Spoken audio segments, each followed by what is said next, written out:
buddies, this is my personal project that I am putting everything into so that it can succeed, because I love this concept idea.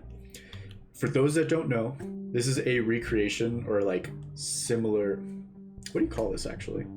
Ooh, I like that. This is a spiritual successor to the old battle game mode in Spirit Tracks. Spirit Tracks is one of the Legend of Zelda games, so this is technically like Zelda related, so that's why I'm hoping people will be interested in it. There's probably not a lot of people that admittedly played this. Here's probably some clips as I'm talking about it. This was kind of like a local multiplayer game that you could play with friends as long as they had a DS, and you could basically battle it out, steal gems. With some additional stuff here and there. I might make like a tag game out of it or something. I'm not really sure yet. But yeah, as of the base right now, I want to basically just focus solely on making it as similar to the game as possible and then branch off here and there. What do we have here? This is not done. But the thing that I spent so long making, a video I made recently, was... so I forgot I made a move. There's errors, it's fine. I spent like a year basically before I finally got the roll part of this working, and it's beautiful, it's great. There's still so much like cleaning up to do.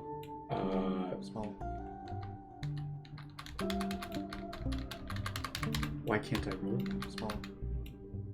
Roll's just turned on permanently. I'm going to assume that's a small fix that I can deal with later.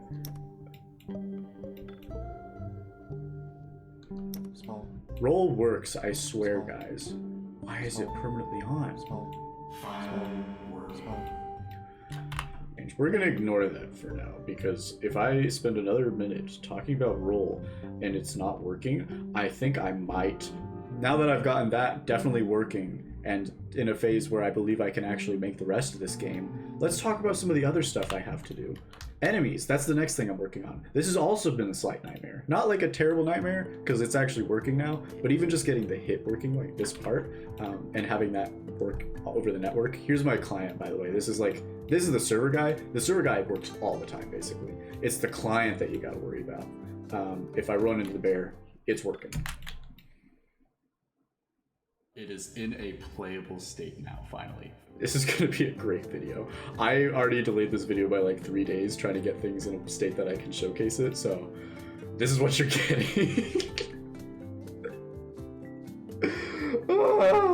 It's going to release. It's going to be great. No problems. Okay, so yeah, you get hit by bear, boom, bear get hit.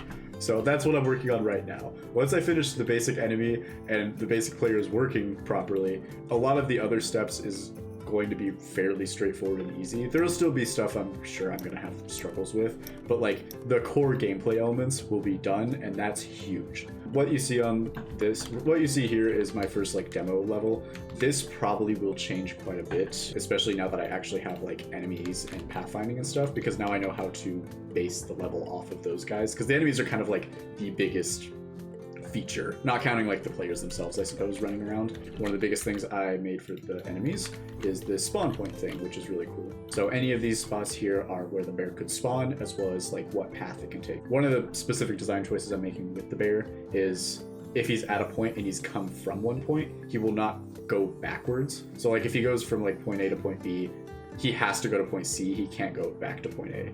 And if you have point A to point B, and then you have point C and point D, he can choose between point C and point D, and again, he cannot go to point A. So that gives him a little bit of freedom to like mix it up a bit. So like, he's not always just gonna go clockwise or counterclockwise. He has these points right here to like go off, come back, and then choose a different branch.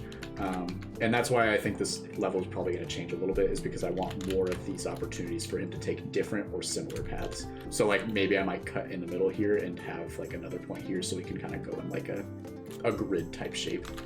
But anyway, that's all to say, like, bear is really cool. Level design could be adjusted based on the bear. That's kind of my main focus right now. Some other things I've been working on, the red spots here are like trap locations. That doesn't necessarily mean that they're going to be trap doors, though that is one of the like things that I do have set up here. Again, a lot of what you see is very similar to the Spirit Tracks game. The bear spawned on it, it's fine. That's intentional.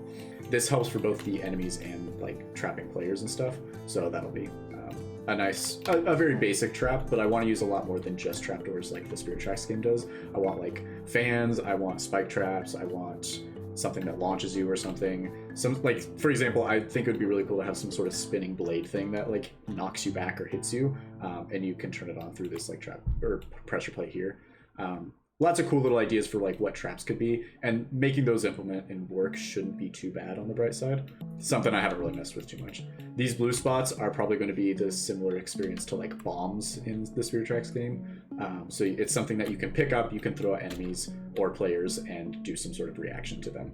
As you can see, the gems are working. That was something I mentioned after the roll video that I made. Talked about how gem dropping was one of the things. That at least seems to be working good. We're going to ignore the fact where it didn't work good for a second there and they shot off into space, because why not? If they're not going to work, they might as well just get out of my sight. That wasn't intentional. That just is a byproduct of it not being properly networked, I guess. I think it has something to do with the fact that like the ones that spawned were not adjusted to be the right size, so their collision is not in the right place, and then it just, yeah. Random thing as well, kind of going back to the enemies real quick. Before I was using a spline movement method, which wasn't bad, but it made it a lot more hard to like, if the bear starts chasing you, to have it go back to the spline and follow the spline, as well as choose which like way it can go and like make it do with branching paths, because splines are only like point A to point B. You can't like split a spline into two pieces, or at least not easily. I'm sure there's like ways you could do it, but this points system felt like it worked a lot better, and it didn't require me to switch between a spline based movement and a like AI navigation based movement. Now it's all AI navigation, which makes it a lot more consistent, at least I think, and it makes it a lot simpler in the code as well. So that's cool. Just kind of some more like internal workings of like what I've had to do with the enemies. As for other maps, I only have one other map right now, which is the haunted house mansion idea.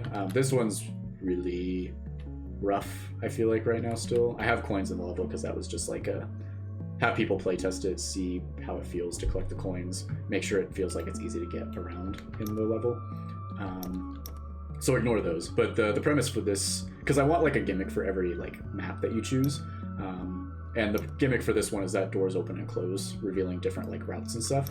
So like this door may be closed, but this one would be opened, and then this one would be open. So you can like go around this way, but you can't go through that door, and then vice versa. This one would be closed, this one would be closed, but you can go through this one. So I think it'd be cool to like have it change every time. One of the other things I want to do with this map is when you first start the map, it actually starts at one of the 4 rotations, so the entire level is going to feel totally different depending on what direction it starts on. Maybe not totally different, but it's the goal is to disorient players in some sort of way.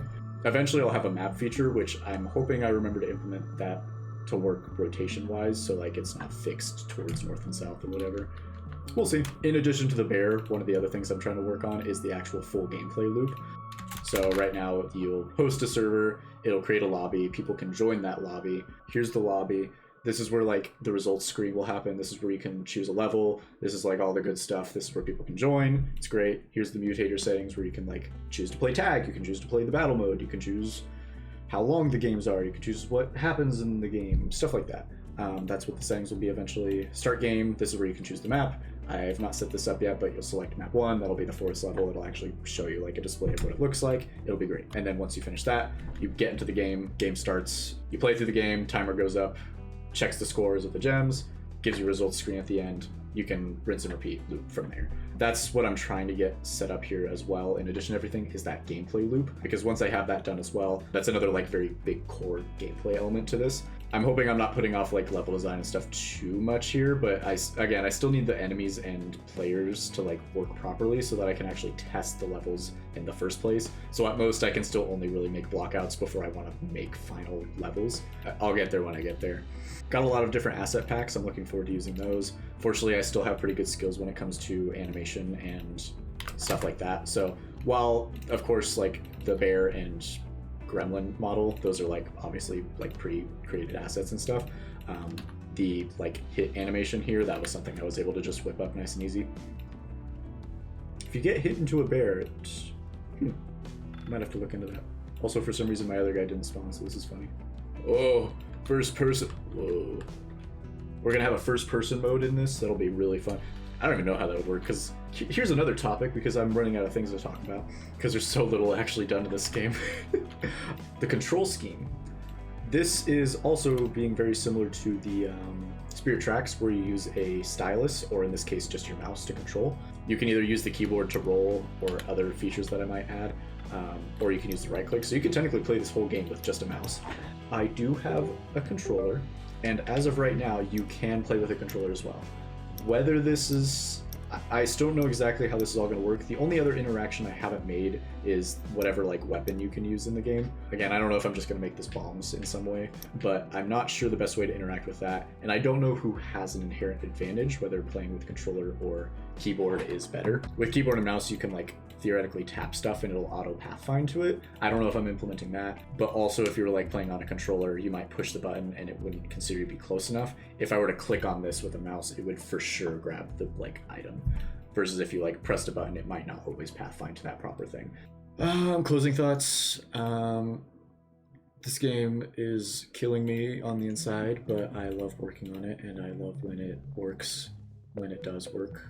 I do have like a Battle Buddies project, so here's kind of just like a general like run through of stuff I've done. Right now in my current recreate gameplay loop, ground enemy, I want to make other types of enemies potentially. I want like at least one air type enemy, either if that means that they can attack on different layers, or if it like straight up flies, or if it can climb those layers. I'm not too sure yet, but I do want one different type of enemy. I at least want two unique enemies, the ground enemy and some other air enemy.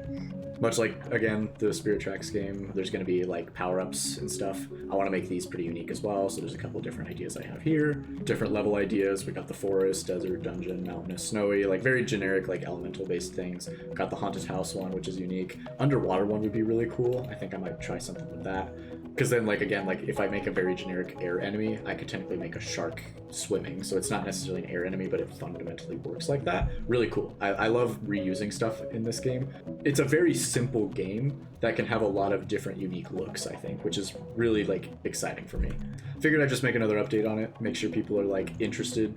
Even if you're not, I don't care, I'm releasing this. Because even if you don't like it, I'm gonna like playing it with my friends, so... and that's why I'm doing it. But if you guys also like it, then that inspires me more to do this faster and better.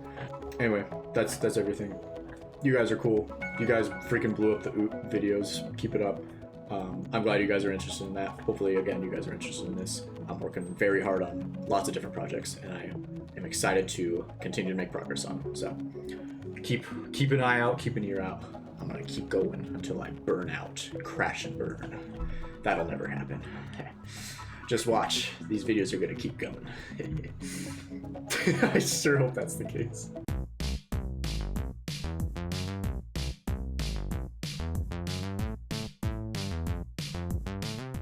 Here is actual multiplayer working. So here you can see the role is definitely working. I have my friend currently testing it with me right now. Small. There we go. You can see, boom, look at that. Look at those rolls. I can roll into him, he can roll into me. It's great. It's working. There's no failures. It can sometimes be a little funky looking. But if you compare it to what you've seen before, it's pretty darn good. Small. Oh. So yeah, it's pretty cool. It's pretty cool. Anyway, it's working now. We fixed the other bug it was experiencing, so we're good. We're good.